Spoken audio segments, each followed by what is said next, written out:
दिया जलाने से क्या फल मिलता है? एक बार माता लक्ष्मी भगवान विष्णु से पूछती है, हे स्वामी, तुलसी के पास दीपक जलाने का क्या महत्व है और रोज शाम को तुलसी के पास दीपक क्यों जलाया जाता है? इससे मनुष्य को कौन सा फल प्राप्त होता है?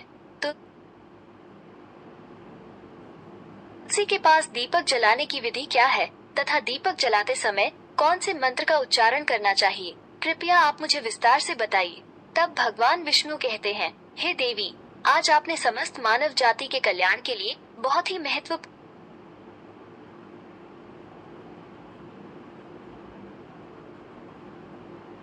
प्रश्न किया है। आपके इस प्रश्न का उत्तर देने से पूर्व मैं आपको एक प्राचीन कथा सुनाता हूँ, जिससे आपको सभी प्रश्नों के उत्तर मिल जाएंगे। इसलिए आप इस कथा को ध्यान पूर्वक सुनिए। इस कथा को ध्यान से पूरा सुनने मात्र से ही मनुष्य को 100 वर्षों तक तुलसी के पास दीपक जलाने का पुण्य प्राप्त होता है। फिर माता लक्ष्मी कहती हैं, हे स्वामी, मैं इस कथा को सुनने के लिए उत्सुक हूँ। कृपया आप इस कथा को सुनाना प्रारंभ कीजिए। तब भगवान विष्णु माता लक्ष्मी को वो कथा सुनाने लगते हैं। हे देवी, पूर्व काल की बात है। दक्षिण दिशा में तुंगभद्रा नाम की एक बहुत बड़ी नदी है। इस नदी के किनारे पर हरिहरपुर नाम का एक अत्यंत सुंदर नगर बसा हुआ था। उसी नगर में काशी नाम के एक ब्राह्मण निवास करते थे। वे अत्यंत गुणवान, चरित्रवान, धर्म कार्य करने वाले तथा वेदों के मार्ग पर चलने वाले थे। उन्होंने समस्त शास्त्र का अध्ययन किया हुआ था।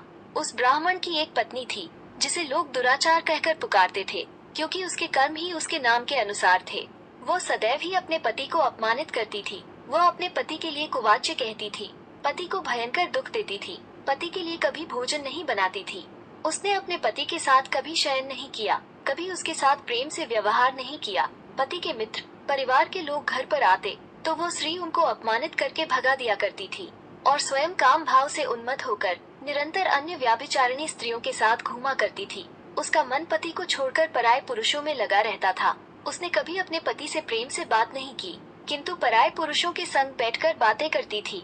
पराये पुरुषों को मोहित करने के लिए सज धज कर गाँव में घूमने जाया करती थी। कभी वह वन में किसी वृक्ष के नीचे खड़ी रहकर सुंदर पुरुषों की राह देखने लगती और किसी दुष्ट पुरुष को मोहित करके उसके संग भोग विलास किया करती थी। फिर एक दिन वो दुराचारिणी स्त्री वन में जाकर एक वृक्ष के नीचे खड़ी हो गई। उसका चित्त काम से भरा हुआ था।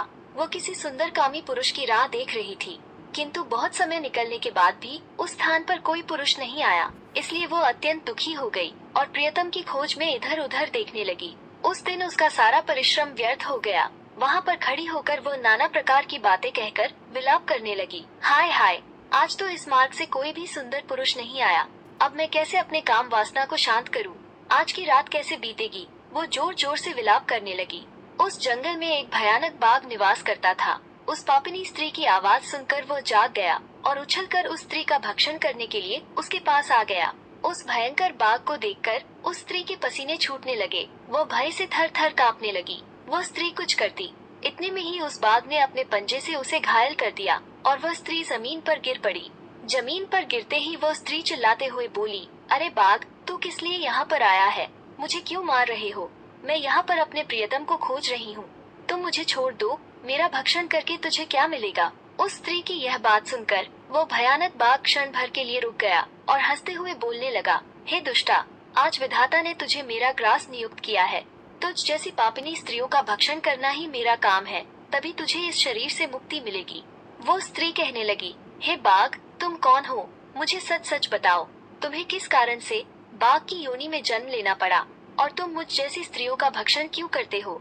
पहले मुझे सारी बात बताओ और फिर मेरा भक्षण करो। फिर बाघ कहने लगता है, हे पापिनी, मैं तुझे मेरे पूर्व जन्म का वृतांत सुनाता हूँ, किस कारण से मुझे बाघ बनना पड़ा। पूर्व काल में दक्षिण देश में एक नदी थी। उस नदी के तट पर एक नगरी बसी हुई थी। उस नगरी में मैं निवास करता था। मैं एक ब्राह्मण का पुत्र था और नदी किनारे बैठकर यज्ञ आदि कार्य किया करता था। मैंने उस जन्म में अनेक पापियों के लिए यज्ञ किया, उन पापियों के घर का भोजन किया। मैंने धन के लोभ से अनेक पापियों के लिए कार्य किया। जिन वस्तुओं का दान ब्राह्मण को नहीं लेना चाहिए, उन वस्तुओं का दान भी मैंने ग्रहण किया और दूसरों से धन लेता था, लेकिन कभी वापस नहीं करता था। इस प्रकार से पाप करते हुए मुझे बहुत साल बीत गए और मैं बूढ़ा हो गया।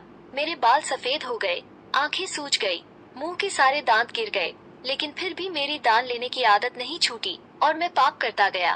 फिर एक दिन मैं धन के लोभ से नदी किनारे गया और अन्य धूर्त ब्राह्मणों के साथ मिलकर हमने लोगों को ठगा।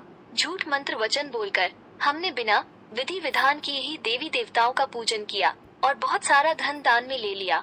फिर उसी स्थान पर एक बीमार कुत्ते ने मेरे पैर में काट लिया और मैं मूर्छित होकर गिर पड़ा। उसी क्षण मेरे प्राण चले गए। फिर यम के दूत उस स्थान पर प्रकट हुए और मुझे पकड़कर यमपुरी ले गए। वहाँ पर यमराज ने चित्रगुप्त से मेरे कर्मों का लेखा जोखा निकालने के लिए कहा। फिर चित्रगुप्त कहने लगे, हे धर्मराज, इस ब्राह्मण ने घोर पाप किए हैं। इसने दूसरों से झूठ कहकर धन लूटा है, विधि विधान से पूजा ना करके झूठ मंत्र बोलकर भगवान का अपमान किया है। इसलिए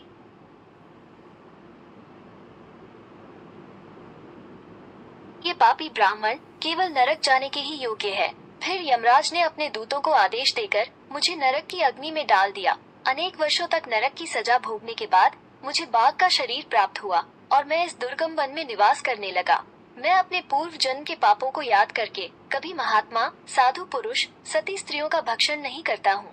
मैं केवल पापी, दुराचारी तथा कुलटा स्त्रियों का ही भक्षण करता हूँ ताकि मुझे पाप से मुक्ति मिल जाए। इस प्रकार से उस बाघ ने अपने पूर्व जन्म का वृतांत सुना दिया और उस स्त्री से कहने लगा, हे पापिनी, तेरे आचरण से तू कुलटा दिखाई पड़ती है। अपने पति को छोड़कर तू इस वन में अन्य पुरुष के साथ भोग विलास करने के लिए आई है, इसलिए आज तू मेरा ग्रास अवश्य बनेगी।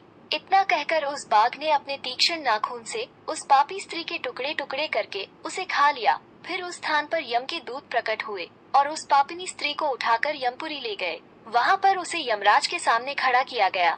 फिर चित्रगुप्त ने उस स्त्री का लेखा जोखा निकालते हुए यमराज से कहने लगे, हे धर्मराज, ये स्त्री तो अत्यंत पापिनी है। इसने घोर पाप किए हैं। इसने व्यभिचार किया है।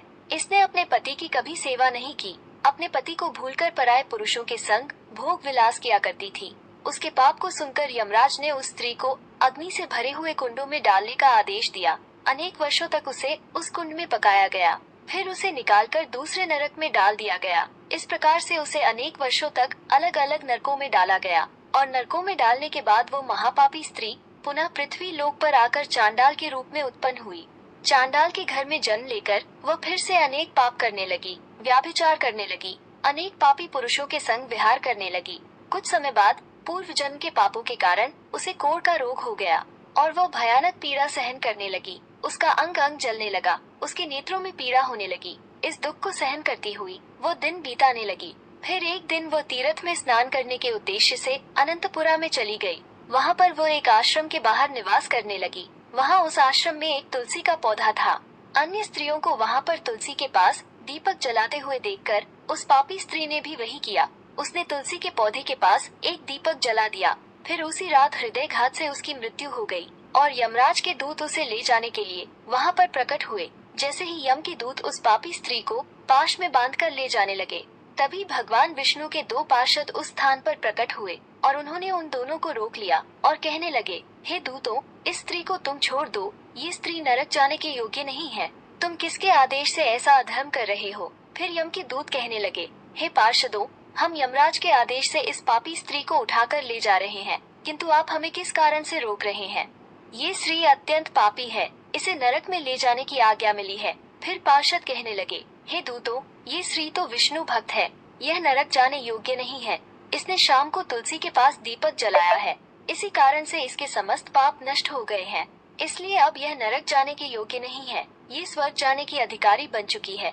पार्षदों की बात सुनकर यमदूतों ने उस स्त्री को उस स्थान पर छोड़ दिया और यमलोक लौट गए। वहाँ जाकर उन्होंने यमराज को सारा वृतांत सुना दिया। फिर भगवान विष्णु के पार्षद उस स्त्री को दिव्य विमान में बिठाकर स्वर्ग लोक ले गए। भगवान विष्णु कहते हैं, हे देवी, इस प्रकार से तुलसी के पास केवल दीपक जलाने मात्र से ही मनुष्य के सभी पाप नष्ट हो जाते हैं। जो स्त्री नित्य शाम को तुलसी के पास दीपक जलाती है, वो सौभाग्यशाली बनती है। उसके पूर्व जन्मों के सभी पाप नष्ट हो जाते हैं। उसे सुख समृद्धि की प्राप्ति होती है। रोज तुलसी के पास दीपक जलाते समय इस मंत्र का उच्चारण करना चाहिए। ओम तुलसी देव्यै च विद्महे विष्णु प्रियाय च धीमहि तन्नो वृंदा प्रचोदयात्, जिसका अर्थ होता है, विष्णु प्रिय तुलसी, मैं आपको नमन करती हूँ, आप मुझे उच्च बुद्धि दो। हे वृंदा, आप मेरे मन को रोशन करो। भगवान विष्णु कहते हैं, हे देवी, हजारों अमृत के घड़ों से नहलाने पर भी श्री हरि विष्णु को उतनी तृप्ति नहीं होती जितनी वे मनुष्यों के द्वारा तुलसी का एक पत्ता चढ़ाने से प्राप्त करते हैं। 10,000 गौदान से मानव जो फल प्राप्त करता है वही फल तुलसी पत्र के दान से पा लेता है। जो मृत्यु के समय अपने मुख में तुलसी पत्र का जल पा जाता है वो संपूर्ण पापों से मुक्त होकर भगवान श्री हरि विष्णु के धाम जाता है। हिंदू धर्म में तुलसी के पौधे का महत्व सबसे अधिक है। इसकी सबसे पहले पूजा भगवान विष्णु ने की थी। भगवान विष्णु कहते हैं, जिस प्रकार से देवी लक्ष्मी से वैकुंठ को ऐश्वर्य प्राप्त है, उसी प्रकार से वैकुंठ में तुलसी के कारण ही पवित्रता प्राप्त है। पृथ्वी लोक पर जिस स्थान पर भी तुलसी का पौधा होगा, उस स्थान पर कभी बुराई का वास नहीं होगा। ऐसा स्थान सबसे अधिक पवित्र होगा। इसी कारण से हमें हमारे घर में तुलसी का पौधा अवश्य लगाना चाहिए। इस प्रकार से भगवान विष्णु ने तुलसी के पास दिया जलाने का महत्व बताया। वीडियो अच्छी लगी हो तो लाइक, शेयर और ऐसे ही वीडियो को देखने के लिए हमारे चैनल